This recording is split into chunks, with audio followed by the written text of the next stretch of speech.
Robert's residence. Welcome home, Sydney. You're a survivor, aren't you, Sydney? What good's it to be a survivor if everyone close to you is dead? You can't save them. All you can do is watch.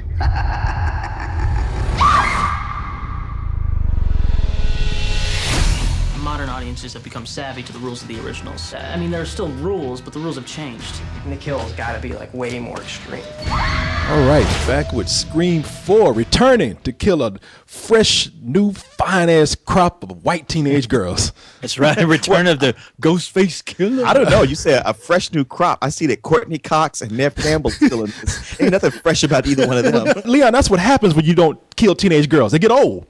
Well, Okay, so the killer's actually the hero in this. now you've got like Hayden Panettiere or however you say it. I Panettiere. just think panties, and that makes me happy. Yeah. From of course, from Heroes and Nothing Else, pretty much. The cheerleader. And Yeah. Emma Roberts, who's hot. The weird thing is looking at this trailer, every time I see it, all I can think about is like, okay, I've already seen this movie a billion times. Well, co-host hipsters needed a new horror movie to talk about in the coffee shop because that's what this kind of movie is. This movie is for that one smartass in the room who has to throw the word meta into every conversation. Oh, Carlisle? Yes. Yeah. They got you want to stab for real in real life. No.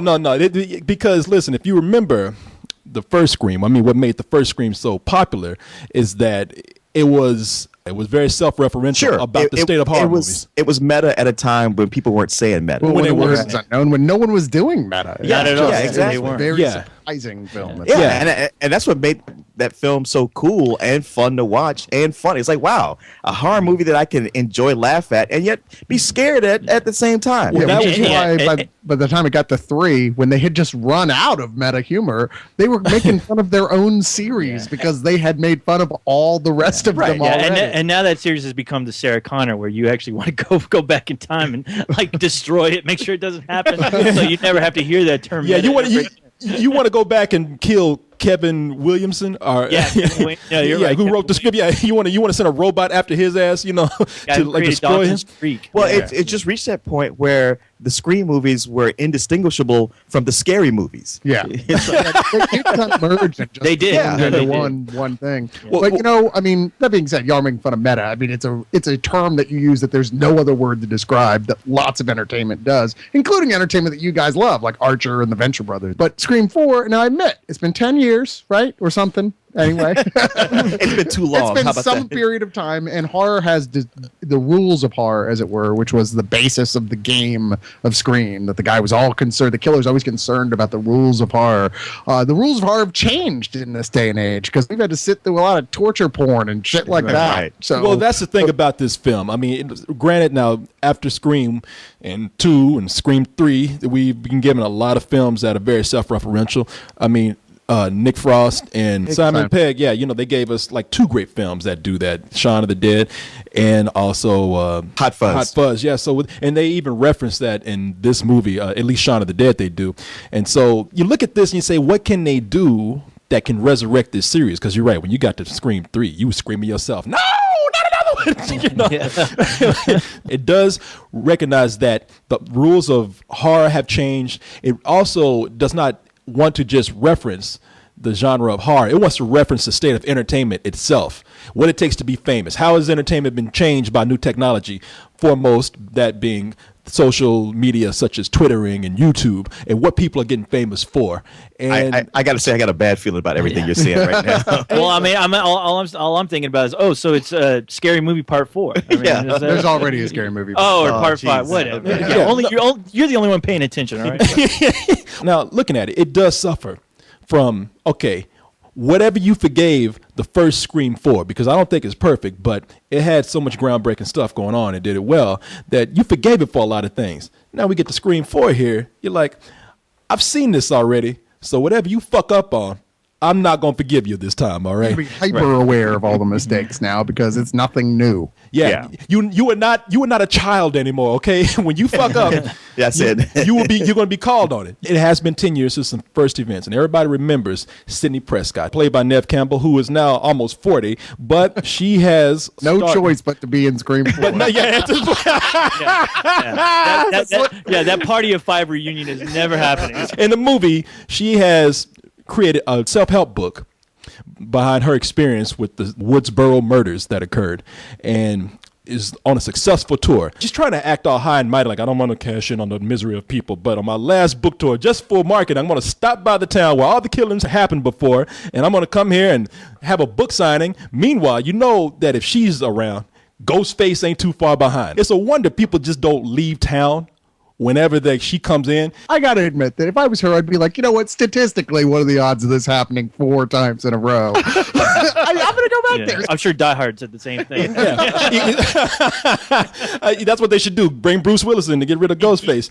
But the killings start to happen again. Now, because of that, we also have to bring in some of the characters that we have seen before. David Arquette returns as Sheriff Dewey. He's married. David Arquette? Wow. Yeah, you know, he was married to the reporter Gail Weathers, who in the film has written a series of books on the actual murders, but here she has writer's block and doesn't know what else to write, so she gets pulled back in. She's Courtney Cox, and they were married in real life. So are they separated in the film is the question everyone is burning to find out. Only Cyrus is burning to find out. Well, it's funny because I was listening to him today, and he was talking about how, like, well, they met on the set of the first Scream, and they got married when they did the second Scream, but the third Scream they had a child. So now with the fourth Scream, they're getting divorced. It's like you could chart their entire history through these movies. That actually would have been significance at all. That's what it is. They should have done that in this movie. They don't actually bring that in here. They don't play on the media stuff that's happening. I don't know if it's because the script was written before they were out there, or if it's because they just didn't want to bring that much attention to it, which I thought it would have been clever. But no, they're not getting divorced. Actually, they're about as happy. Let's just say David Arquette is probably watching this movie and saying, "Fuck, man." Yeah, right. I would love. Why can't my life be like that? Yeah, I would love for them to go to their friend's house and they actually have their DVD collection where you can see it in plain view. You see Scream 1 through 4. It's like, wow, there's my life in chronological order. Yeah.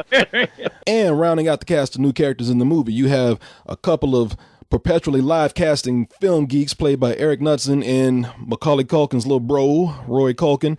And then you have the local bad boy played by Nico Tortorella, whatever. And then you have a glorified cameo by Anthony Anderson as a local deputy. Okay, at this point, the thing that has changed about the rules of horror is that anybody, after a certain amount of time, especially with the Scream series, anybody could be the killer. And that's one of the things that the movie does pretty well. Listen, the movie opens up, and I don't even want to spoil too much. It's one of those films where when you walk out, there's a guy just shoving a piece of paper in your hand saying, go ahead and Twitter this. I fucking dare you to do it. Because there's so much stuff in here that you can spoil. Just like the first Scream, it opens up with a really cool twist on what they did before. But like I said, you've seen it already, so it doesn't pack as much of a punch as sort of the first Scream did. So either Kristen Bell or Anna Paquin die, is what I'm assuming. Since they're near the bottom of the cast list, I'm guessing, just wild guess, that's what happened. Well, that's what you see. That's what you think, and yet this movie somehow manages to still stay ahead of what you think is going to happen. So they pull Drew Barrymore out of the grave and they kill her again. And they kill her again, hang a skeleton up. And a lot of stuff does follow the same kind of template that they had in all 3 films. Who is this? Think of me as your director. You're in my movie. Don't blow your role. What movie? Same one Marnie's in, only her part got cut way back. You've still got a page or 2 left. Marnie was the brainy friend, so boring. That character always dies first. That's not funny. This isn't a comedy, it's a horror film. People live, people die, and you better start running. But while it does nothing new, it manages to remain relevant by making a statement about, not only horror, but also the state of entertainment, sequels, reboots, social media, and the mistake that our culture makes by creating overnight celebrities. And again, it comes back to Kevin Williams' script. I mean, he's, as we mentioned before, there's a lot of meta stuff going on in here, but he knows how to make it fun. So it was written by him again? Yeah. Oh, okay. Yeah. So the good things that I liked about it, besides what I said about it being unpredictable, is that it still manages to capture a good blend of horror and comedy. Well, I don't think it's as scary as the first one because there's definitely more, a little bit more humor here. It still manages to blend in very well. That's good because, the thing is, the only thing I really worried about as far as this film, like, if I see it again, if I see the same stuff I've seen before, okay, maybe that'll be okay. But the one thing I really worried about was Wes Craven, because it seems like when the guy isn't working on a Scream movie, all his other movies is like he forgot how to direct. Yeah, the last one, My Soul to Take, was like some kid right out of high school made that movie. Really? Okay. So Awful. were you able to tell? At least was the directing competent? Well, that's actually a good point because all the stuff that you're laughing at is probably stuff that's more written than it is directed. I mean, there's some lines in here that are very funny. I mean, there's some things in here that they reference that are very funny, but some of the dialogue in this is terrible. And not so much because they were written bad, but because they weren't directed that well. The scene was cut that ended on a really bad line, or was cut on a person's expression that really made them look like they were reading that line badly. Sounds like a CBS sitcom. Well, like there's one scene where you have David Arquette. They cut the scene on him he's like, it was almost played us like this. It's like, oh man, the killing has started again, and he turns his head to the side. Damn. And then the scene cuts. they actually have a scene in here where a girl makes a joke and then faints to the ground. And as much as people are going to come out loving this movie because everyone loves this series, I mean, just based on the first two Screams, people love Wes Craven because of his contribution to horror, because he's created some icons. Look, you got to give it to the guy. He created Freddy Krueger. Genre is that one thing. You do one good thing in your own. Not saying Wes did. He did several. But if you do just one good thing, people will always go to, don't talk shit about them. Yeah, that's right. They did that one thing. Well, hey, Yeah. me being a Wes Craven fan, I will easily admit when he's fucked up. He's fucked up a lot He since, fucked since up the a lot, Nightmare much series. more than he has not. Yeah. No, I Shocker mean, was yeah. shit. All right. No, he's made the guy's you made admit that. yeah. Finally. No, Shocker is a piece of shit. But No, I still like watching it. My Yeah, Deadly it's terrible. Friend. Yeah. And that one with the monkey. I don't know, man. My Deadly Friend was actually pretty cool. I No, like I that love scene. I love That scene with come on, that scene at nighttime with the basketball that chick is like up against the wall screaming, and the BB throws the ball at her head and it explodes. I thought it was a kind of a funny film. It's I incredible. know. I didn't know what movie you were talking about, but now I remember. I remember you guys have talked about that scene with the basketball. Oh, yeah, no. Over and over. It's the old chick from Throw Mama from the Train. The bitchy mother. Yeah, figure all sure, the time. sure. Yeah. And the But Goonies.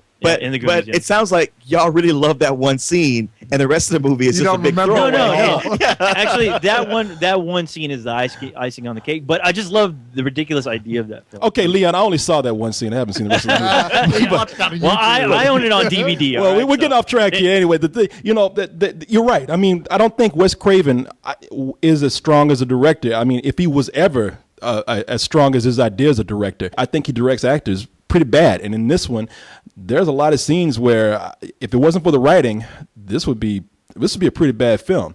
Well, besides the comedy, I mean, how does he do as far as the suspense? I mean, just building up to the killings. I mean, are those worth the shit at all in this movie? I am glad you asked that question, co-host. And no, the killings are not particularly special or imaginative. They're probably just about average. There's one scene where a girl is sitting on a bed and her stomach and intestines are hanging all out, but outside of that, just a lot of stabbings to the stomach. I mean, somebody will be sitting up there and just stab somebody in the stomach. There's one scene in particular, though, where there's a kill that is so stupid. There's a woman who was in her car who, instead of just driving away, gets out to yell at the killer, is setting herself up to just be slaughtered right there. And I don't know, maybe they were making a statement about the dumb victim in horror films, but if they were, I didn't see it. So, but I will say this, the end of this movie gets fucking crazy. I mean, right when you think like, okay, it's done, that was all right, the end goes nuts. And they keep going, and they know that they're doing that. I mean, they even say it. We know this is kind of getting silly here, but because they just go that wild with it, it's like, all right, now that you sold me right there. It's, All right, now I feel like I need to see this. Yeah, I know. Me too. You're making me want to see it. No, I'm not going to say it's as great as some of the people who came out with me are saying that it's great, because it is good. If you're not scared by it, you're going to have a lot of fun with it, and you're going to get some good laughs. I mean, even when those scenes that have a lot of humor in them don't work, or if you have a little bit of bad acting there, there's still a lot of fun things that they reference here. I mean, even with the references, it's fun to watch that, and sometimes it gets old. I mean, it's they start to maybe sound like a pretentious film student. I mean, it's a funny novelty at first to see characters be aware and explain what stereotypes they are in a film, but then it gets awkward when characters have to over-explain themselves. I mean, would they just stop the movie? I mean, imagine if characters just stopped to say things like, "Oh, we're the couple that just had sex. We're so fucking dead, man." Or, "Well, you know, I'm the token black dude that just wandered off by himself, so you know I'm gonna die." Or, "I'm the jump scare cat." You know, and it's like, there's one point where you have enough of that, and it's like, okay, maybe you're getting, I hate to say this word, maybe you're getting a little bit too meta here. So if you're a fan of the Scream series, then I think this is going to take you back. Not as good as the first one, but it's going to take you back to what you loved about that first movie. The only thing that you don't have that you have here is that, well, it's not going to trump the original, because I was really surprised by that. I kind of know what to expect here. If you remember Scream 2 and 3, would you say that it's better than 2 and 3? Oh, no, I wouldn't say it's better. Look, definitely better than 3. You know, I'm taking a shit right now looking in the toilet. You know, that's better than 3. But I would say that's so meta, Corey. I know. It's almost like they made this because they said we gotta make up for 3. We can't go out like that. 10 years later. Or alternately, they said, there's some money to be made. Right. Here. Exactly. Which I think is probably more realistically. The Well, because conversation honestly, with this series, I'm like, is anybody looking for another Scream movie? Really? Yeah, that's why I was shocked that they once made a series has been parodied to death, like the scary movies have, Right. it's like, you know, it loses its whole thing that attracts people. That being said, the scary movies were just straight up spoof. They were like that whole sort of totally broad humor, like, here's an image you recognize from this horror thing, which is, you know, people say pun's the lowest form of humor. No, the scary movies and its kin are the lowest form of humor. Yeah. But the Scream movies were smarter than that. And I think that they just ran out of stuff to use their type of humor with, really. They had already taken it all on in the slasher. I mean, the only other option was to start having like a nightmare killer or something and play with those genre conventions, which would have been silly in the context. But, you know, I'm kind of looking forward to Scream 4. I'm like, it has been a while and the rules of horror have changed, and I'm a big horror fan. You know, I'm hoping David Arquette gets lovingly tortured for 30 minutes of this. You know, I'm looking forward to some Arquette torture porn. Wait a minute. Before he tortures you? Yeah, I was saying he's been torturing audiences for long enough. It's only fair. I know. That's exactly what I was thinking. Yeah, go watch some of his older movies. They're a lot scarier than this fucking scary movies. No,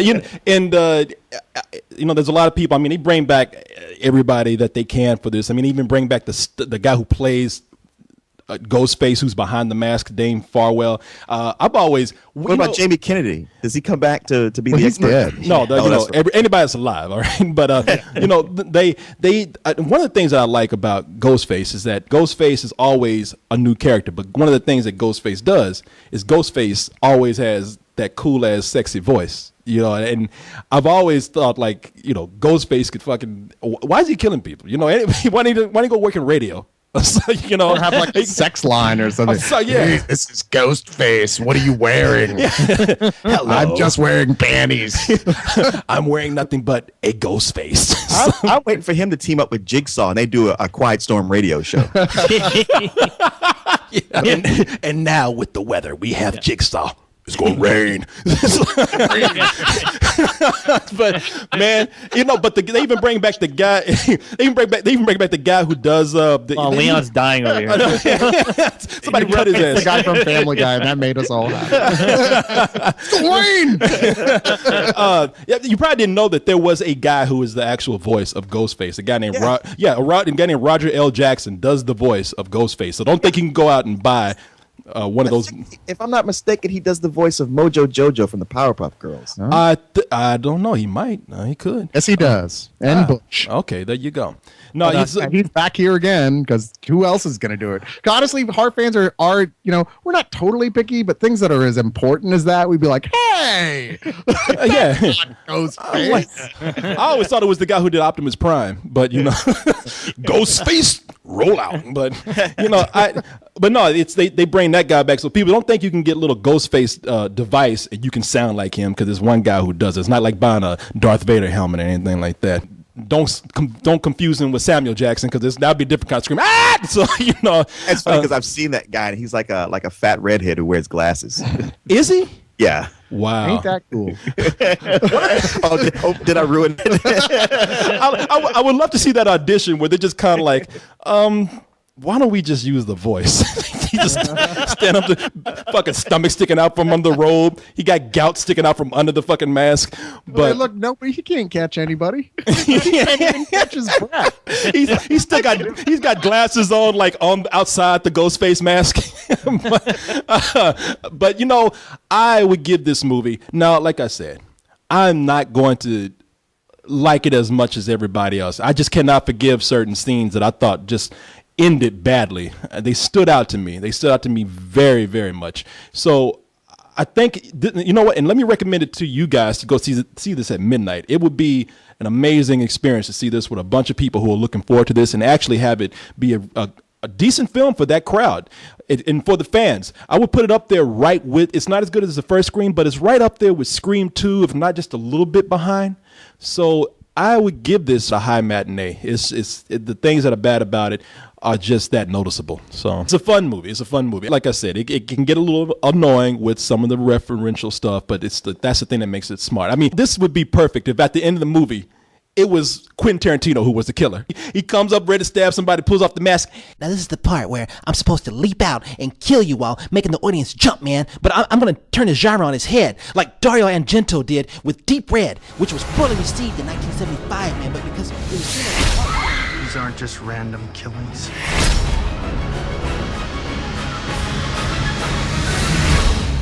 There's something really scary about a guy with a knife who just snaps.